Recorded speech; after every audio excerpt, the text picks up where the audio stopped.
The purpose of the Global CFO Council is to provide an educational and networking forum for senior financial executives in order to share best practices, discuss current financial issues, and to learn about current topics related to the performance of their jobs. Good morning, Mike. How are you doing? Doing great. Good morning, Robert. I am excited to do this, and I appreciate you agreeing. This is a little earlier. You're California time, so this is 7 I a.m., am. right? Yeah, I had to get my day started a little earlier than usual to get up and do this, but I'm excited. Well, it is our honor. Let me go ahead and do some introductions. It's light. I talked about it before we started. I didn't find anything awesome, but Mike Borges is the controller at Beneficial State Bank in California. Is that correct, sir? Correct, out of Oakland, California. So we're And it looks like it's a community bank with a real service mindset based mission. I was really impressed with like it looks like you're putting your money where your mouth is around supporting the community. That's pretty awesome. yeah, exactly, Robert. We're based on the West Coast. We have offices or branches from Seattle down to LA. We're owned by a foundation, maybe the only bank in the nation actually owned by a foundation. And that really drives our triple bottom line. We're at 1.3 billion now. And so we've been growing. When I got there, we were at just under 500 million. And so we've grown rapidly since 2016 and expanded our mission. And it's an incredible team to work with and incredible mission to be a part of. Well, that's fantastic. And I hope they have recognized you appropriately. You single-handedly near over tripling the assets of the financial institution and were compensated accordingly. Well done or great timing. Before that, it looked like you were in a bunch of different industries, financial services, internet, a little stint in public accounting, and then looked like you started off your career at what I've heard is an awesome leadership program right out of college with Enterprise. Is that correct, sir? That is correct. That's where I learned to hustle. You don't mess around. Yeah, I should have been in accounting a lot sooner, but the logistics of having to negotiate cars being moved from branch to branch and just the hustle involved in, like you said, the leadership program at Enterprise was an incredible start to my career. I started out as an intern in college. I was looking for an intern that actually paid money, and Enterprise was like, "Hey, we'll pay you." I said, "I'll do it." So that's how it all started. And speaking of college, I think you got your undergraduate in accounting and business management from University of California, Riverside. Correct, the Highlanders. Certified public accountant. And something interesting that I found out about you is I think you are an active youth soccer volunteer, coach, and maybe on some committees. Yes, you caught me. I grew up as a baseball player, but I'm starting to fall in love with soccer.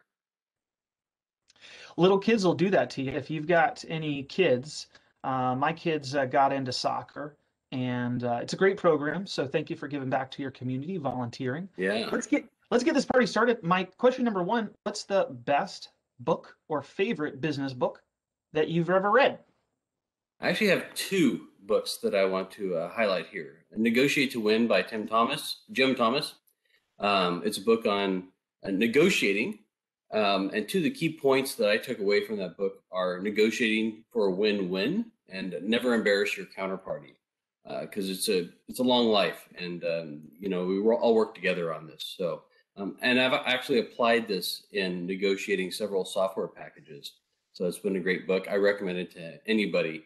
When you're starting in accounting, you're just doing invoices and all that. So negotiating is that next step as a part of the controllership role. So it was a great book to read. The other book, Pitch Anything by Olaf Kloff. It's a book on how to pitch things. Goes over the psychology surrounding the pitch, how to not waste people's time, how to keep their attention as a part of the negotiating process. So I found that to be an incredible book. So I recommend both to all the listeners out there. Mike, what about the best advice that you have ever received? Put yourself in their shoes is the best advice. And when I'm setting up meetings or conferences, I always try to anticipate people's context, their perspective in setting it up to make the best use of their time, to make it the most engaging meeting, to keep it short and sweet. is what I like to do. What about a new tool that you've recently started using or a habit that you've recently picked up that you have found beneficial? On weekends, when I'm goofing around the house, I've actually started listening to podcasts. CFO Thought Leader, which is where I was turned on to this group. Got a little bonus round where I heard you on there and turned me onto this group. It's been a great resource.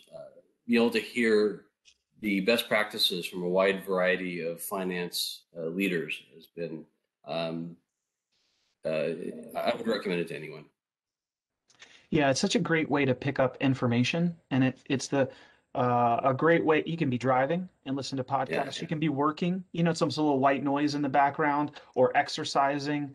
I love podcasts too, and that particular one, I felt like I was like super extra the whole time. So if you want to hear Robert Bendetti on 3 cups of coffee, super high jazz hands, I was a little into it. Well, you inspired me because I'm here. Yeah, actually, I love the wide array of experiences that you hear on there. People coming from public accounting, people coming from just a number of experiences to end up in the finance leadership role. That's what really impresses me is they start to say the same things after a while. You say, okay, this is what I need to do. Once you know the path, you see it in all things. Exactly. Question number 4, what's the best part of your current job? I love leading projects across multiple teams, getting everyone together, collaboration, getting in lockstep, and getting to the goal together.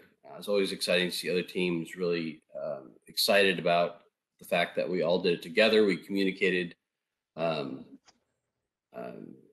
when you hear other people's perspective and you get to work with their world, it just opens up so much. And you become so much more effective. Mike, what about something personal that you wouldn't mind sharing about yourself with the rest of the CFO Council members? Well, I love, like many of you out there, I love the challenge of cooking. So when I was growing up, split pea soup was like the worst. I actually called it swamp soup. This last fall, with everyone being at home, I got a chance to play around with it. And so my kids actually demand it now. Which is a total surprise to me. So my not so secret ingredients are sage, lots of garlic, bacon, and olive oil. So I went a little off recipe to amp it up a bit. Wow, you had me at bacon, sir. Bacon. Are you one of those types that keeps everything secret, or would you be willing to share said recipe with the council? You know what? I think what I just shared was the bulk. I just Googled the rest. It's how much water goes into it, how to measure everything else. But, I don't know if I could produce a recipe for everyone else. So take notes. Sounds like one of those secretive guys. All right. Question number 6. Last question. It happened so fast. Mike, what's something I should have asked you, but I didn't?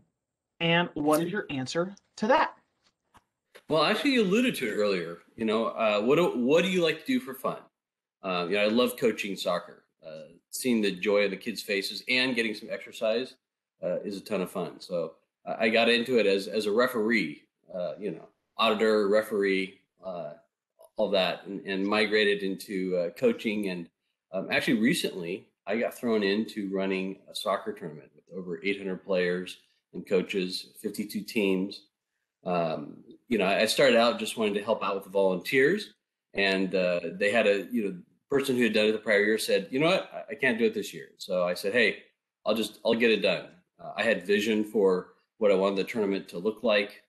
I held a town hall for all the coaches, which was, I was actually prepared. I knew there were some coaches out there who didn't like, a little piece of the tournament, and they were going to bring it up. And I was excited because I was prepared to handle it with grace. And I knew it wasn't just about them. It was about the rest of the coaches. And so that was exciting. I got to play CEO for a couple of weeks as I was laying this tournament out. Do a little bit of fundraising, energize some volunteers to run 5 different locations. The players had a blast. My team made 2nd place in our division.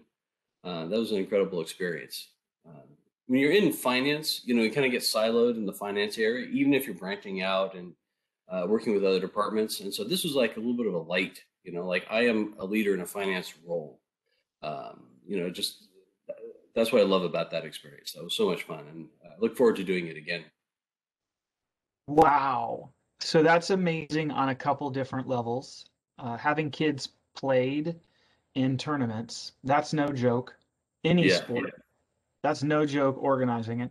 Also, that you were a referee and you didn't quit and storm out and never participate in youth soccer again. That's amazing.